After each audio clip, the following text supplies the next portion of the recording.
স্বর্গে একটা অসুবিধা আছে, সেই অসুবিধাটার জন্য আপনারাই বিচার করবেন যে আপনারা স্বর্গে যাবেন কিনা।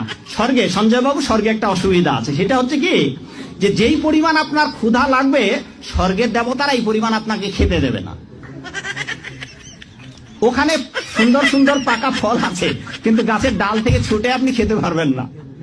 ক্ষুধার ঠেলায় আপনি জল খেতে যাবেন, ওই সরোবরে নদীতে যে স্রোতস্বিনী ধারা আছে, ওই জল আপনি হাতে উঠে খেতে পারবেন না।